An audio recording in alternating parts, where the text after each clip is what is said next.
શ્રદ્ધા અને અંધશ્રદ્ધા. એકવાર બાદશાહ અકબરે બિરબલજીને પૂછ્યું, બિરબલ, શ્રદ્ધાને વધારવાનું કામ કોણ કરે ને શ્રદ્ધાને અંધશ્રદ્ધામાં શું તફાવત છે? ત્યારે બિરબલ કહે, જહાંપનાહ, શ્રદ્ધા વધારવાનું કામ મોટા માણસો કરે છે.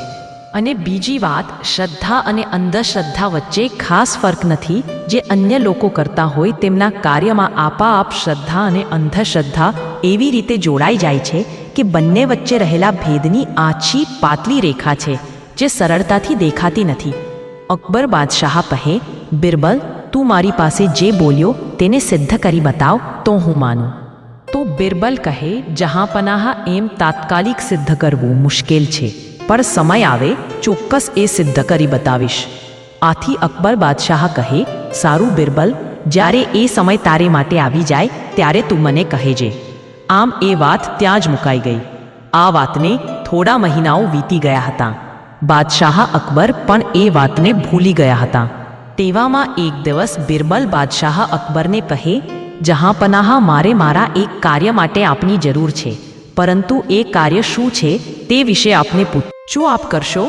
અકબર બાદશાહ કહે, હા હા, ચોક્કસ કરીશ.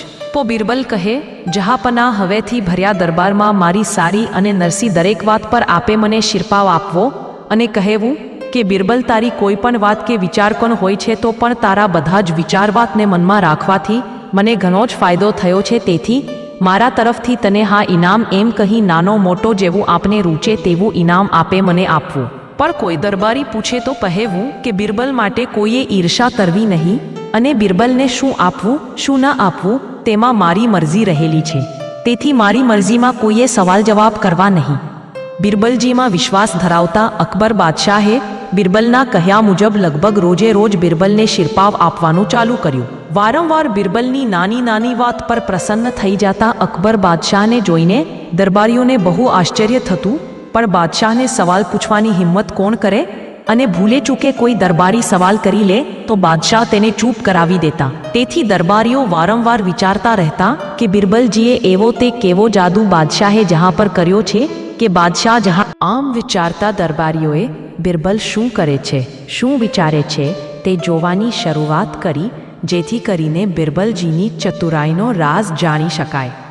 આ રાઝ જાણવાની ઈચ્છાને કારણે દરબારીઓને એક દિવસ ખબર પડી કે બિરબલજી રોજ વહેલી સવારે નગરની બહાર જઈ એક તિંબા ઉપર ઊભા રહી પૂજા કરી રહ્યા છે.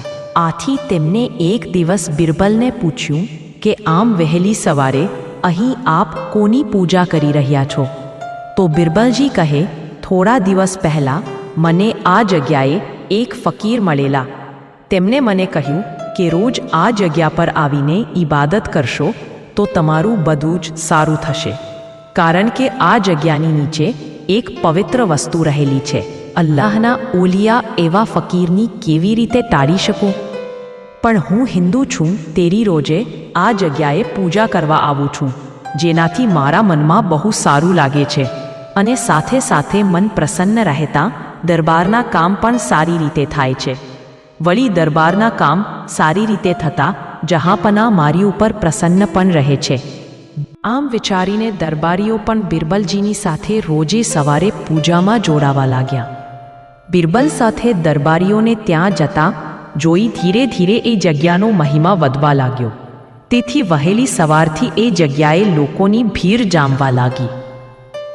જેમ જેમ એ જગ્યાનો મહિમા વધવા લાગ્યો તેમ અનેકાનેક બાધાઓ નગરજનો રાખવા લાગ્યા, જેમાં હિન્દુઓ પૂજા કરતા અને મુસ્લિમો ઈબાદત કરતા હતા.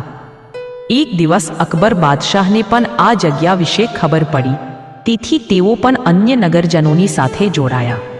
બાદશાહ અકબરને પણ જોડાયેલા જોઈને દિલ્હી નગરમાં એક હવા ફેલાઈ ગઈ કે આ જગ્યાનો મહિમા અત્યંત પવિત્ર છે. અરે, બાદશાહ જેવા બાદશાહ પણ જે જગ્યાએ ઈબાદત કરવા આવે છે તે જગ્યા જરૂરથી પાક અને પવિત્ર જ હોવાની ને, એમ કહી પરસ્પર વાતો કરતા. અકબર બાદશાહના ત્યાં ઈબાદત કર્યા બાદ દિલ્હીની આસપાસ રહેલા નાના નાના નગરના નગરજનો ત્યાં આવતા. ત્યાર પછી તો એવો સમય પણ આવ્યો કે જે યાત્રાળુઓ દિલ્હી જાય તેઓ તે સ્થળની મુલાકાત ચોક્કસ લેતા. આ શ્રદ્ધા અને અંધશ્રદ્ધા વચ્ચે શું ભેદ હોય યાદ છે આપને? બાદશાહ અકબર કહે, હા, બિરબલજી આપે મને એ વાત ખરી યાદ દેવડાવી. શું થયું એ વાતનું? ત્યારે બિરબલ કહે, જહાંપણા આપ રોજે સવારે નગર બહાર ઇબાદત કરવા જાઓ છો, ખરું ને? બાદશાહ અકબર, હા, મેં સાંભળ્યું છે કે તે જગ્યાએ ઇબાદત કરવાથી મનની બધી જ મુરાદ પૂરી થાય છે. અને બિરબલ, તમે જે એ જગ્યાએ જવાનું શરૂ કર્યું હતું, ખરું ને? ત્યારે બિરબલે કહ્યું, જહાંપણા, હા, આપની એ વાત સાચી છે, પરંતુ ત્યાં જવાથી મેં આપના બધા સવાલોના જવાબ આપી દીધા છે.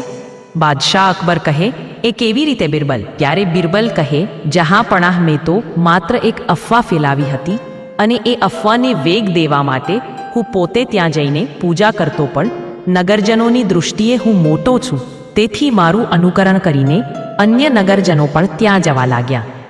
જ્યારે આપના તરફથી મને વારંવાર શિરપાવ મળતો હતો, તે જોઈને નગરજનો અને દરબારીઓને લાગવા લાગ્યું કે મારી પૂજા સફળ થઈ છે, તેથી આપ મારા પર પ્રસન્ન રહો છો, તેથી મારું અનુકરણ કરવા લાગ્યા.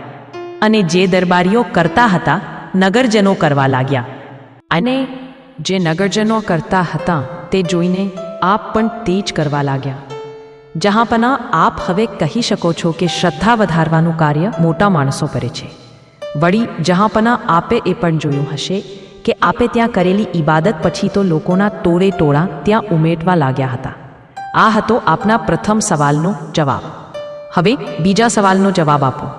જહાંપના, આપે પૂછ્યું હતું કે શ્રદ્ધા અને અંધશ્રદ્ધા વચ્ચે કેટલો ભેદ છે, અને મેં આપને કહ્યું હતું કે એ બંને વચ્ચેની આછી પાતળી રેખા છે જે સરળતાથી દેખાતી નથી. જહાંપના, આપ જ કહો. જ્યારે આપે ત્યાં ઇબાદત કરવા જવાનું નક્કી કર્યું ત્યારે આપને એ સ્થળ પાક લાગતું હતું. ત્યારે અકબર બાદશાહ કહે, ન, હું તો લોકો જતા હતા ત્યાંથી હું પણ ત્યાં જતો હતો.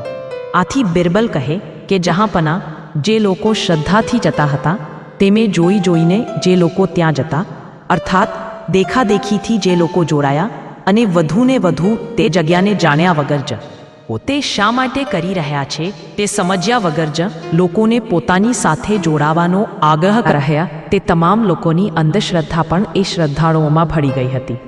અકબર બાદશાહ હવે બિરબલ શું કહે છે તે સમજી ચૂક્યા હતા, તેથી કાન પકડીને કહે, બિરબલ, તમારી વાત સાચી છે, મેં પણ એ સ્થળને જાણ્યા.